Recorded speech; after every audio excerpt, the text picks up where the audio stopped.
She called it an eyesore. I called it my legacy. A garage that held a $3 million classic and my life's work. Then one morning I came home to rubble. No warning, no mercy. Just Karen, a clipboard, and a bulldozer. What she didn't know? She just declared war, and I don't lose.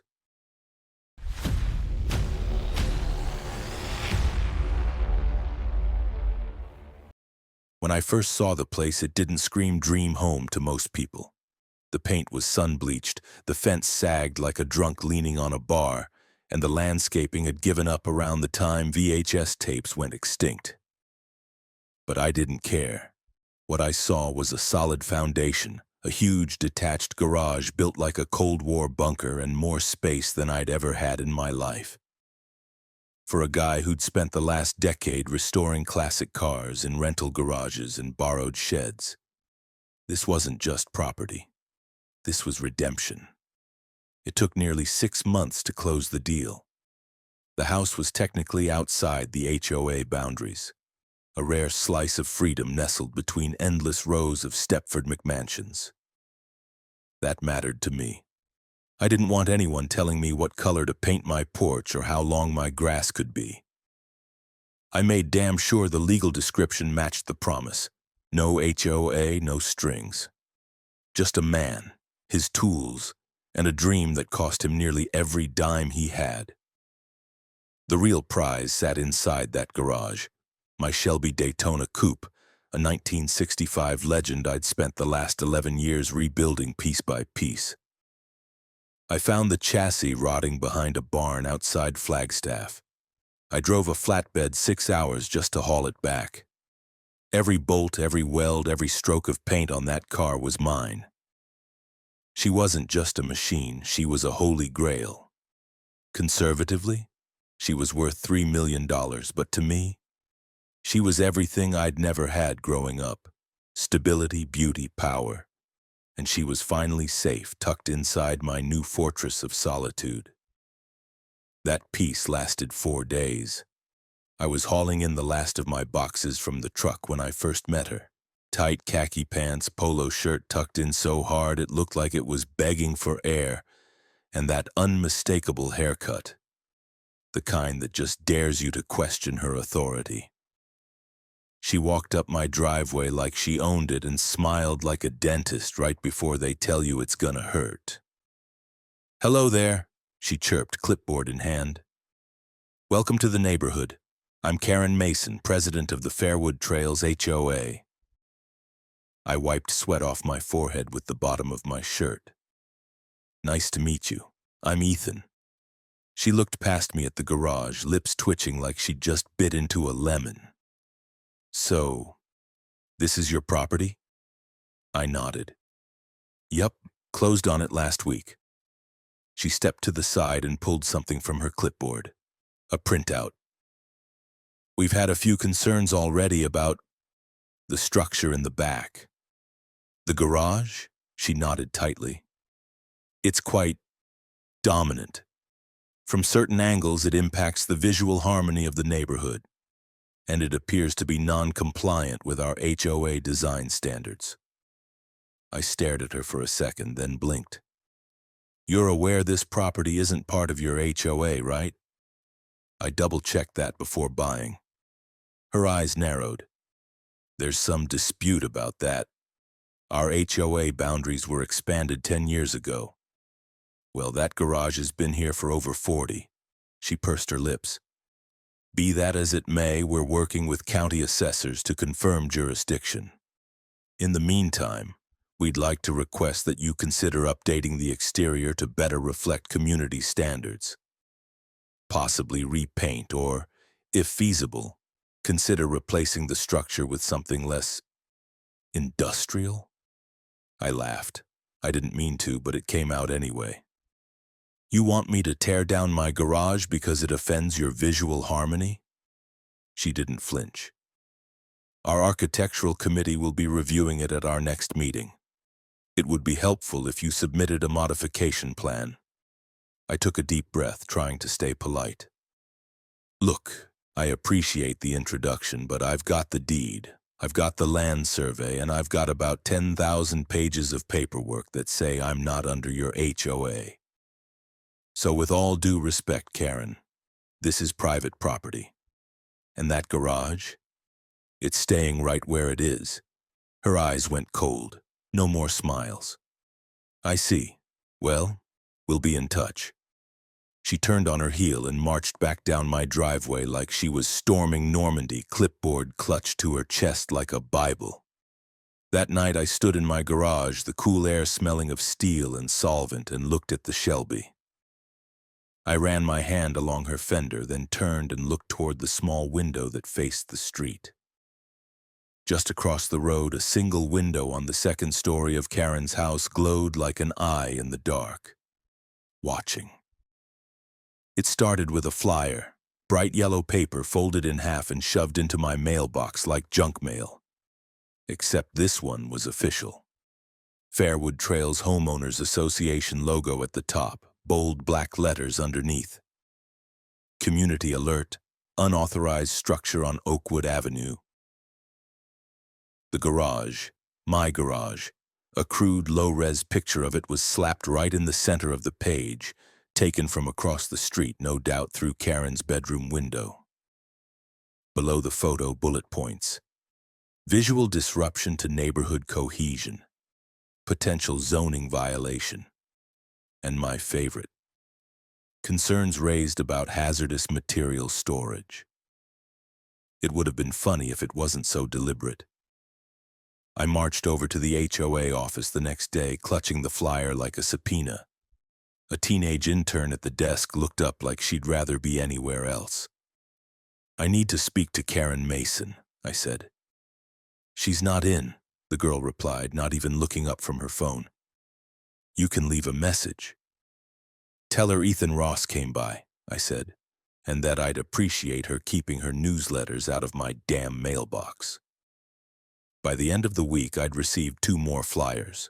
One warning about increased traffic on Oakwood Avenue due to illegal vehicle storage, and another inviting residents to a community discussion about non-compliant properties degrading neighborhood value. Guess whose address was circled in red? I knew what this was. Karen couldn't control my land, so she was going to turn the neighborhood against me. Paper by paper, whisper by whisper. Then came the drones. The first one buzzed over my backyard around 6 in the evening. I was grilling a burger and heard that unmistakable whine, like a mosquito with a GoPro. It hovered over the garage for a good minute, then zipped off toward Karen's house. I waved at it with a barbecue spatula.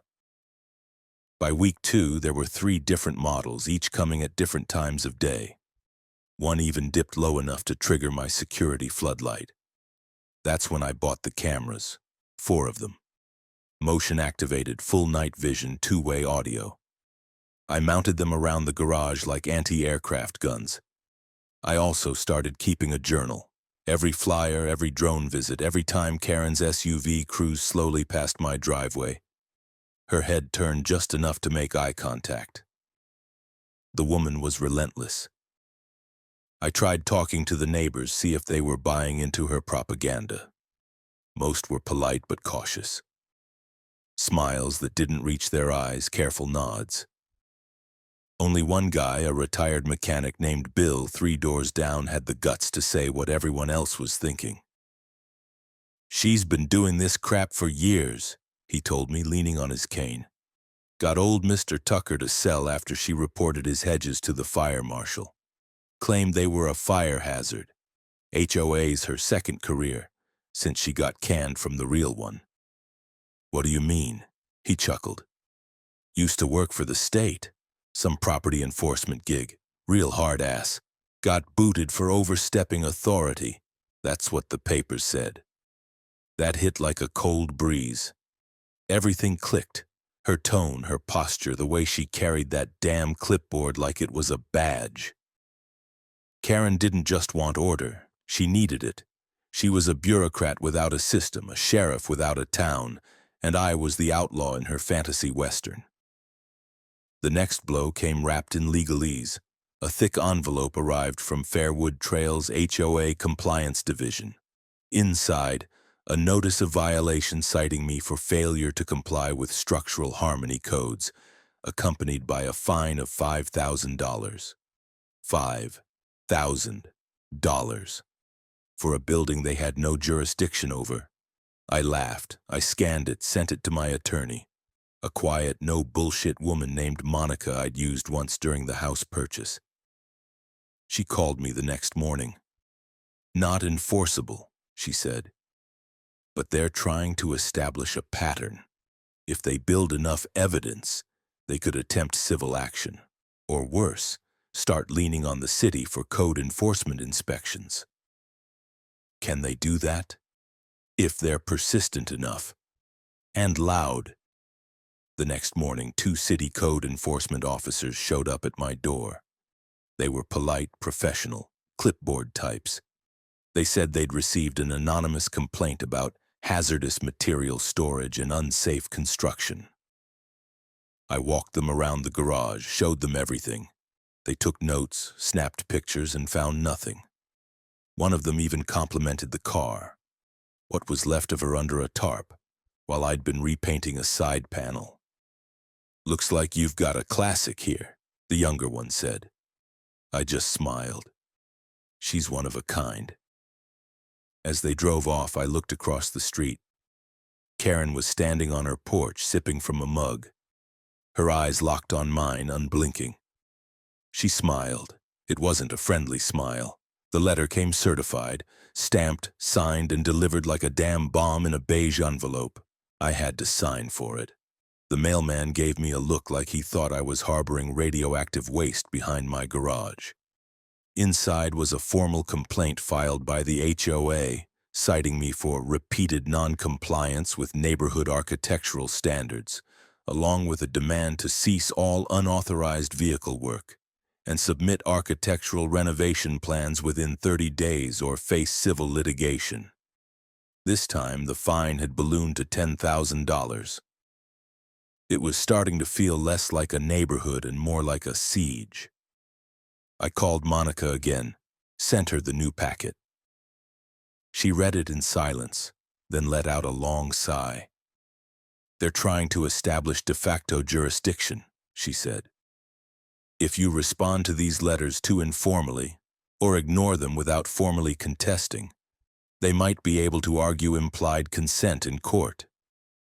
"I haven't signed a damn thing," I said. "Doesn't matter. They're playing the long game. You need to respond, officially, with documentation." So that's what I did. I spent the next 3 days compiling every scrap of evidence I had. The deed, the plat map, the original county zoning classification.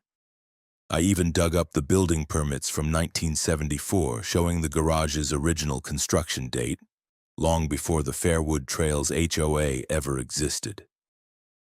I submitted it all via registered mail, and Monica followed up with a cease and desist letter to Karen and the board. For a few days, everything went quiet. No flyers, no drones, not even a passive-aggressive comment from Karen on her porch. Then the police showed up. I was in the garage, elbow-deep in the Shelby's suspension housing, when I heard the knock. 2 officers, one young, one older, stood at my front door, hands resting casually near their belts. The older one introduced himself as Officer Hanks. He had a clipboard and a vaguely apologetic look. "Sir, we've received a complaint about possible unlicensed commercial activity on the premises." "You're kidding." He wasn't. Apparently, Karen had reported that I was operating an unregistered automotive business from a residential zone, alleging frequent deliveries, unauthorized traffic, and noise disturbances. I stared at him, wiping grease off my hands with a shop towel. "I don't even have a website," I said. "Hell, I barely have a lawn." The younger cop, probably new, peered toward the garage like he expected to find a mechanic's waiting room and cash register inside. "Mind if we take a look?" I shrugged. "Be my guest." They walked through the space slowly, taking everything in. There was one car, the Shelby, partially covered and mid-disassembly. Tools lined the walls, old posters of Le Mans and vintage Ford ads above the workbench. A small fridge in the corner. That was it. No customers, no business. "Looks like a hobby shop to me," the older officer said. "I've restored one car here," I replied, "my own. It's never left the property." They nodded, wrote something on the clipboard, and thanked me for my time. As they left, the younger one glanced back and said, "Nice car, by the way.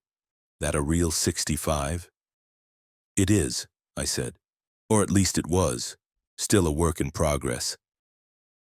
After they were gone, I stood on the porch, arms crossed. Across the street, Karen's curtains shifted. I saw the outline of her face just for a moment, watching. Always watching. That night, I reviewed the footage from my cameras.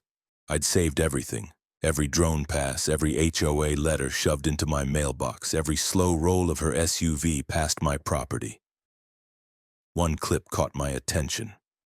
It was from 2 days earlier. Karen standing at the property line, speaking to a man in a utility vest. She pointed toward the garage, gesturing with that same clipped, aggressive energy I'd seen before. The man nodded, jotted something down. I zoomed in. The vest had a logo, something about land use enforcement. But when I cross-referenced the department with the county website, nothing came up. No inspector by that name. No active enforcement scheduled for my address. Which meant Karen had lied. Again. Either impersonated a county request or manipulated someone into thinking she had the authority to order an inspection. She was trying to fabricate violations, build a paper trail that didn't exist, turn perception into reality. I compiled everything into a shared drive and sent the link to Monica. The next day, she called me, voice sharp.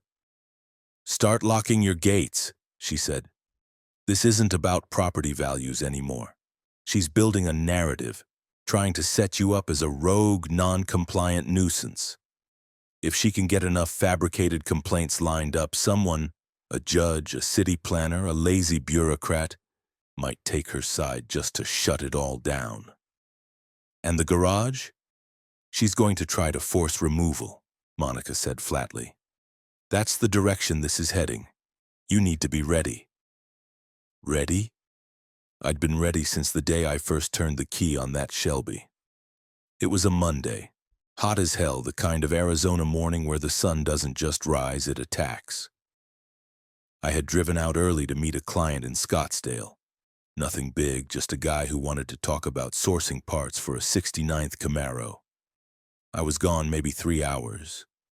I didn't think twice about leaving. I'd locked the gate, set the cameras. Everything was quiet when I left. When I came back, my street looked like a crime scene. There was a backhoe sitting in the middle of my driveway, engine off, claw arm caked with brick dust. An orange dumpster sat half-cocked on my front lawn, spilling splinters of wood and chunks of concrete. My garage, or what used to be my garage, was gone. Not damaged, not partially dismantled. Gone, reduced to a crater of rubble, rebar, and a twisted steel frame that used to cradle $3 million worth of American racing history. My Shelby, my life's work, was crushed like an empty beer can, half buried under a slab of collapsed roof. Her windshield was shattered, hood buckled. The paint job I'd spent 2 years on looked like it had been clawed by a bear. And standing off to the side, clipboard in hand, sunglasses perched smugly on her nose, was Karen. I stopped the truck so fast my tires screeched. I got out slowly, numb from the neck down. "What the hell is this?" I asked. She didn't flinch. "You were given notice, repeated notice. The HOA board deemed the structure non-compliant and a safety hazard. We followed proper procedure. You failed to act. We acted on behalf of the community." I stared at her, unable to form words. I felt like my brain had blue-screened. You demolished my garage. She tilted her head like I'd said something dumb. Correction. We remediated a non-conforming structure. Demolition was approved under emergency abatement provisions due to unresolved hazards. You're not a government agency, I growled. Karen's lips curled upward. I have documentation, signed, filed, authorized. I took 2 steps toward the debris. My boots crunched over a chunk of crushed metal. The side of my car, what used to be the fender, bent inward like origami. I wanted to vomit. You had no right. Karen didn't answer. Instead, she turned toward a man in a hard hat standing near the equipment. Let's finish clearing the rubble before the afternoon heat sets in. I don't want complaints about dust. I pulled out my phone, hands shaking, and dialed the police. I didn't yell. I didn't scream. I just told them flatly, I'd like to report an unauthorized demolition of private property in progress. It took them 8 minutes to arrive. 2 cruisers, officers I hadn't seen before. Young, stiff, uncertain. The kind who knew how to handle a DUI, but not this. One of them approached me. Sir, we got a call about destruction of property? I gestured at the scene. You're looking at it. Karen stepped in, all professional poise. Officers, this was an authorized abatement under HOA Ordinance 17B. The structure was non-compliant and hazardous. We attempted to contact the property owner multiple times. He's the property owner, the cop said, nodding toward me. I understand that, she said slowly, as if speaking to a child. But the HOA retains architectural oversight over the subdivision. I pulled the deed from my glove box and shoved it at them. My lot isn't part of the HOA, it never has been. They've been harassing me for weeks. This, I pointed at the rubble, is criminal trespass and destruction of private property. One of the officers moved to the backhoe and began questioning the operator.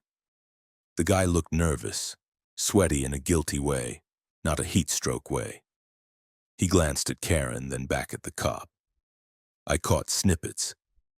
She said she had authority, and we just followed the order form. Then the younger cop turned back toward me. Sir, do you have video surveillance on the property? Every corner. Can you provide that footage? I'll email it to you before lunch. Karen started to talk again, but her words were thinner now, like the air had gone out of her lungs. We had documentation, the paperwork. Ma'am, one officer interrupted. Where exactly did the demolition order come from? Can you show it to us? She hesitated, just a beat too long. Then, it's in the HOA records, at the clubhouse. I can retrieve it. Let's go do that now. The cops walked her to her car like babysitters escorting a toddler. As she slid into the driver's seat, she finally looked at me. Her mouth was set in a tight line, but her eyes, those cold, calculating eyes, flickered. Just for a moment. She knew she'd gone too far, but she still didn't believe she'd lose. They drove off. I stood in the middle of what used to be my dream, ankle-deep in pulverized cinder blocks, staring at the twisted remains of a car I'd spent over a decade building with my own hands. And for the first time since this whole mess started, I didn't feel anger. I felt certainty. She wasn't getting away with this. They cuffed her 3 days later. I got the call from Officer Hanks just after breakfast. He sounded almost cheerful in a restrained way. Mr. Ross, just wanted to let you know we've concluded our preliminary investigation. We've reviewed the footage, the documentation your attorney submitted, and interviewed the demolition crew. Based on all that, Ms. Karen Mason has been formally charged with felony property destruction, criminal impersonation of a government official, and trespassing. We've made the arrest. I thanked him and hung up. Then I stood in the middle of my kitchen holding a cup of cold coffee, just staring at the floor. I wasn't smiling. Not yet. The court date was set for 2 months later. My attorney, Monica, had filed a civil suit parallel to the criminal charges. 4 counts: willful property destruction, fraud, trespass, and emotional distress. Total damages? $4.2 million. Karen pled not guilty to everything. Her defense strategy, if you could call it that, boiled down to one thing.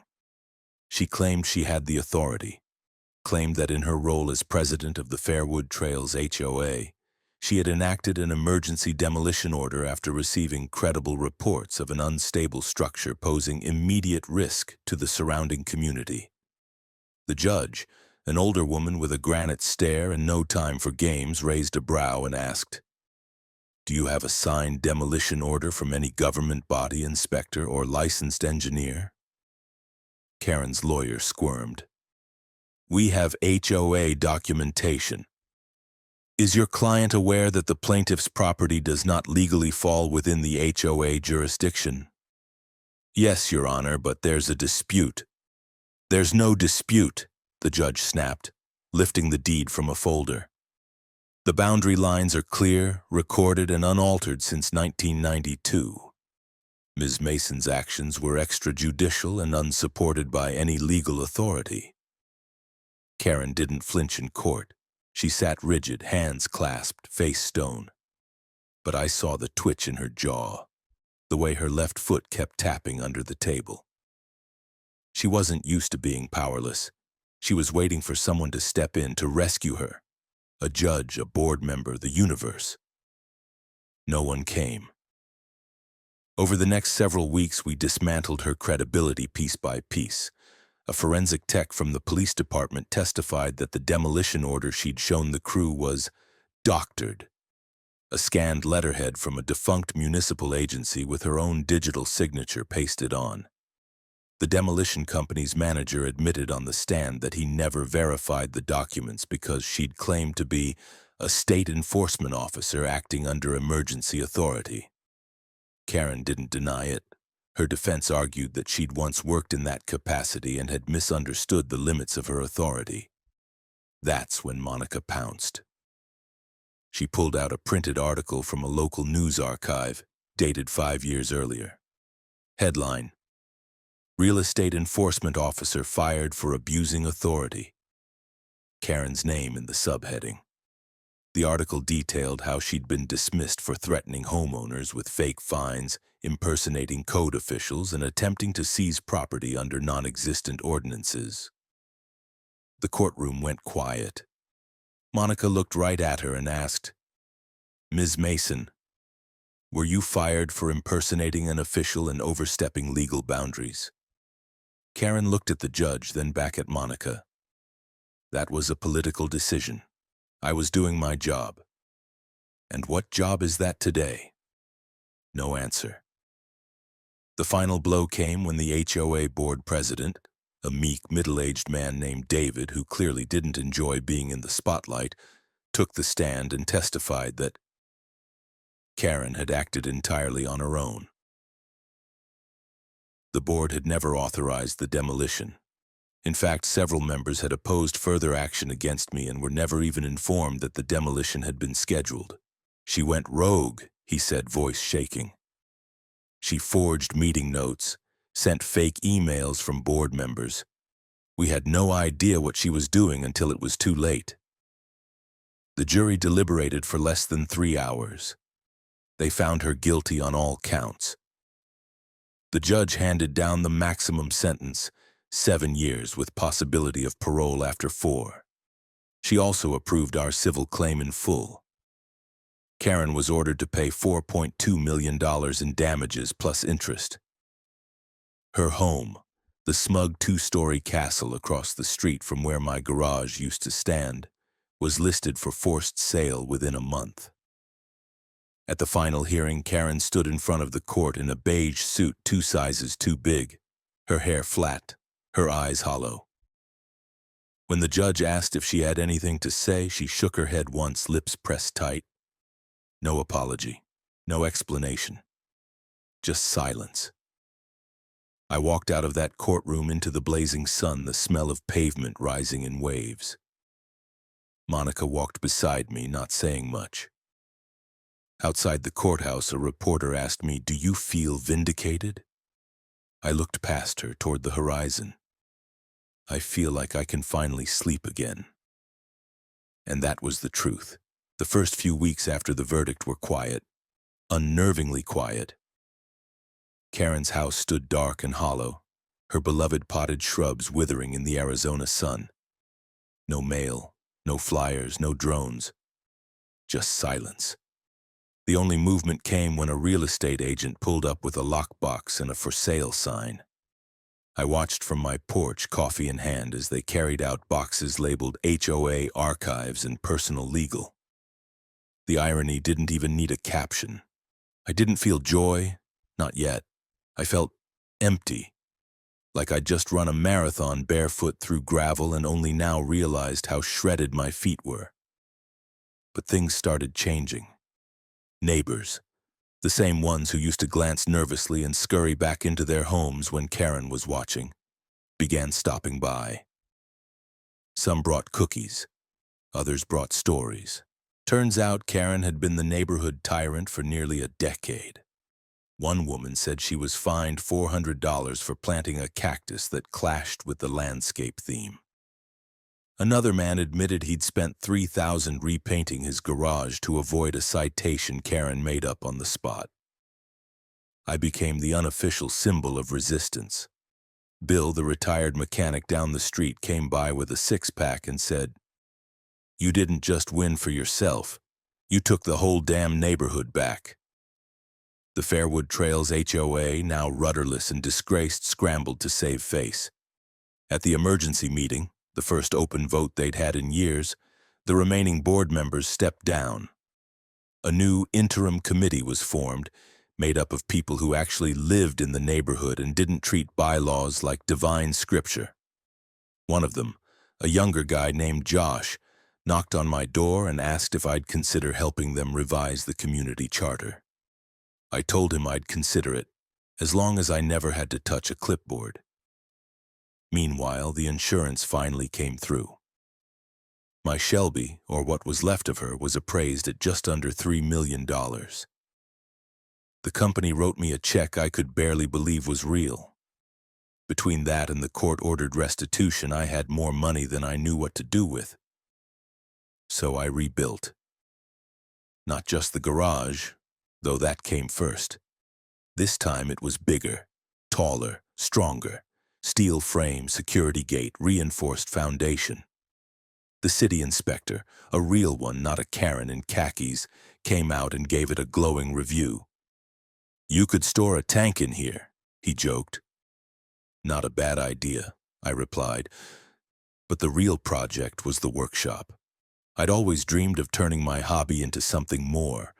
Not a full-blown business, but a place where people could bring their classics, learn restoration, and keep the spirit of real craftsmanship alive.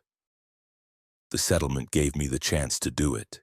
By the end of the year, I'd opened Phoenix Ironworks, a private restoration studio with 3 work bays, a clean room for paint, and a break area with vintage decor and a jukebox that only played rock.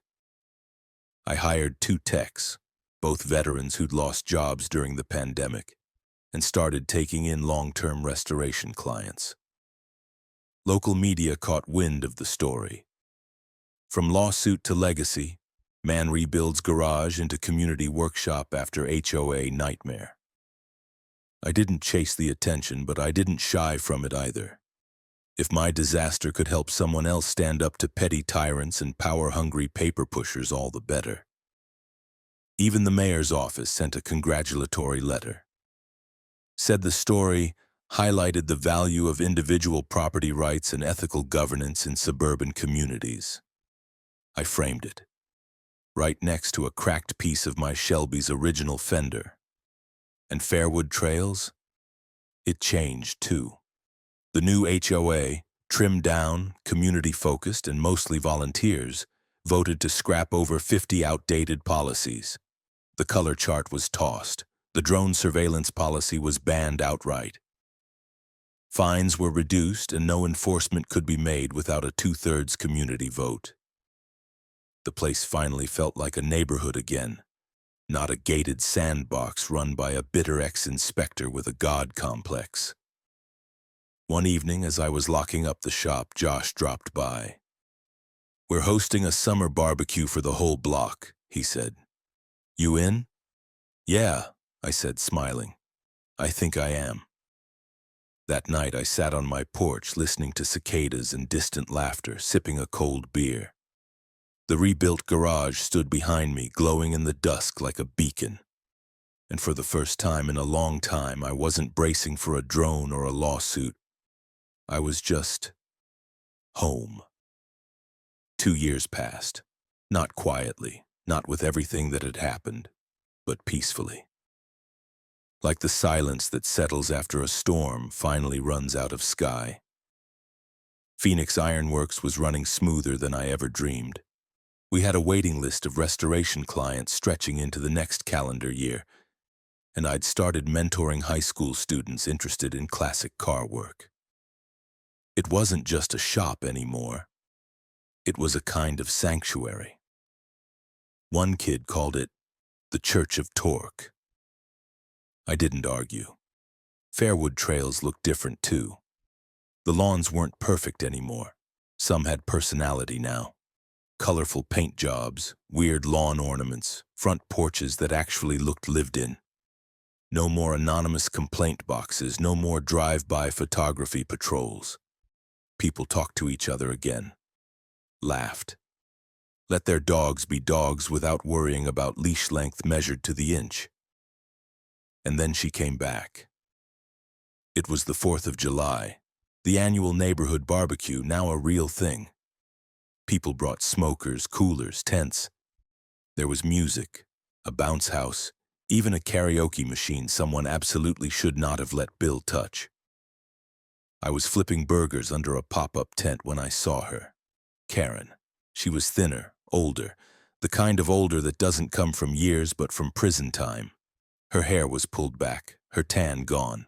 She wore a plain button-up shirt and jeans that didn't quite fit. No clipboard, no sunglasses, no badge of imagined authority. She stood near the edge of the event, not hiding, just hovering. Some folks noticed. Most pretended they didn't. A few whispered. But no one confronted her. No torches, no pitchforks, no one chased her off the property she no longer owned. Josh walked over to me with a raised brow. "You see her?" "Yeah," I said, flipping a patty. "She's real." "You want me to?" I shook my head. "Let's see what she does." A few minutes later, she approached. Not directly. She didn't march like before, no righteous stomp, just small steps. She stopped a few feet away, eyes low, hands empty. "I didn't come to cause trouble," she said. "I just wanted to leave this." She held out a manila envelope. I didn't take it right away, just stared, then slowly reached for it. Inside was a handwritten letter. 1 page, no legal phrasing, no HOA jargon, just ink, slanted, slightly shaky handwriting. It read, "Ethan, I was wrong. Not just about you, about everything." I thought control was the same as order, that enforcement was safety. I tried to be what I used to be, and I lost everything pretending I still mattered. You mattered. That garage mattered. I hope someday you'll forgive me. Karen. I folded it slowly, slid it back into the envelope. She looked like she was waiting for judgment, maybe even wanted it. Instead, I said, "Want a burger?" Her eyes flickered. "You serious?" "It's the 4th of July. You're technically still a neighbor, sort of." She stood there a moment, stunned, then gave the tiniest, tightest nod I've ever seen. "Okay." She sat near the edge of the lot under a tree on one of those plastic lawn chairs that always feels like it might snap in half if you breathe wrong. Someone handed her a soda. She didn't talk much, didn't stay long. But she was there, and no one died. After the sun dipped behind the houses and the kids started lighting sparklers, I stood by the grill watching the smoke drift up into the dark. The Shelby's hood ornament, salvaged from the wreck, polished and now mounted on a wooden plaque, hung just inside the shop behind me. A reminder, a relic, a trophy but not of victory, of survival. Someone behind me asked, "You ever think about moving after all that?" I smiled. Never.